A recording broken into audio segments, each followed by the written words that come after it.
de choses que nous ne voyons pas, mais que le Seigneur, lui, voit. Et j'aimerais vous encourager, vous les sœurs qui êtes des femmes de pasteurs, ne croyez pas que le Seigneur ne voit pas tout l'investissement que vous avez pour que vos maris puissent, on va dire, dans de bonnes conditions, exercer leur ministère. Et nous devons être reconnaissants. Peut-être que nous ne sommes pas assez, mais le Seigneur, lui, il regarde. Et il regarde chaque femme, particulièrement celles qui sont à côté d'un ministère. Et le Seigneur connaît tout le travail que vous avez les unes et les autres depuis toutes ces années.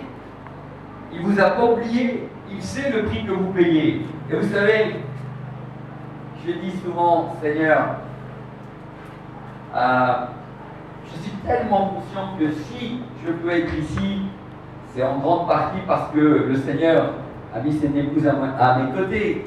Et je lui dis, Seigneur, qu'elle puisse être récompensée au centuple de tout ce qu'elle a investi pour que moi je puisse être là, pour que moi je puisse être devant. Que ce soit aussi bien dans la prière ou que ce soit financièrement avec les enfants. Combien de temps je suis parti, quand j'ai commencé, ça fait 22 ans, mais combien de week-ends, combien de missions je suis parti à l'étranger, et combien de week-ends en France j'ai tellement voyagé où elle a dû, elle, s'occuper de tout ça. Mais mes amis, c'est pas rien. Elle paye le prix pour être derrière, pour que moi je sois devant. Amen. Et peut-être que toi qui es pasteur, tu ne te rends même plus compte que si tu peux faire ce travail que tu fais ici à Brazzaville ou dans les villages ou n'importe où, c'est parce que le Seigneur a mis une compagne à tes côtés. Amen. Et parce qu'elle paye le prix d'élever les enfants la plupart du temps, d'être là quand ils sont malades, d'avoir à manger quand tu rentres à la maison. Et pour nous, parfois, les hommes de Dieu, bon, c'est des choses qui finalement deviennent tellement normales. Tellement normales. Mais c'est normal, oui, dans un certain sens. Mais tu ne te rends pas compte tout ce qu'une femme porte. Nous, les serviteurs de Dieu, parfois, on ne se rend pas compte. Et tu ne sais pas non plus le pourquoi de ton ministère porte du fruit. Parce que tu ne sais pas le temps qu'elle passe dans la prière pour te soutenir. Mais comment tu la traites? Quel regard tu as sur elle? Parce que le grand problème, c'est parfois, devant le peuple, nous avons un visage. Mais à la maison, on en a un autre. Amen. Et ça, c'est... Faites attention à ça. Parce que le Seigneur, il y a des choses qui n'honorent pas, il y a des choses qui ne passeront pas. Parce que tu peux cacher à l'église beaucoup de choses. Parce qu'il y a le paraître, il y a les masques.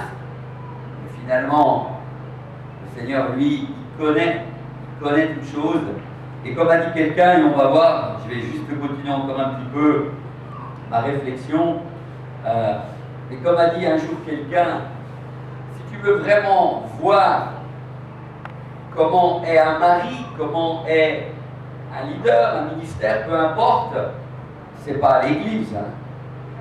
Parce qu'à l'église, on met des masques. À l'église, on a des comportements qui sont des fois autres que ceux qu'on a à la maison.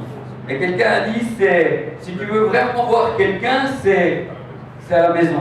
Et si tu veux vraiment connaître le mari de quelqu'un, va d'abord voir sa femme. Ou si tu veux connaître le mystère de quelqu'un, va voir la femme de cette personne. Amen.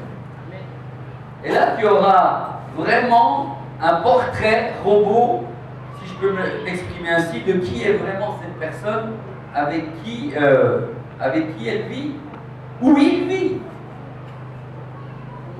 Ça, c'est très important. Parce que des fois dans l'église, je suis désolé de le dire comme ça, mais c'est faussé. C'est faussé. Pas toujours. C'est faussé. Et je crois que souvent c'est aussi faussé. Parce que nous ne sommes pas toujours transparents de la même manière. À l'église qu'à la maison. À la maison, j'ai l'impression que dès qu'on rentre, on a un peu... Enfin, l'épouse dira, mais je ne reconnais plus mon mari. À l'église, il est comme ça, mais chez moi, finalement, et les enfants ne le reconnaissent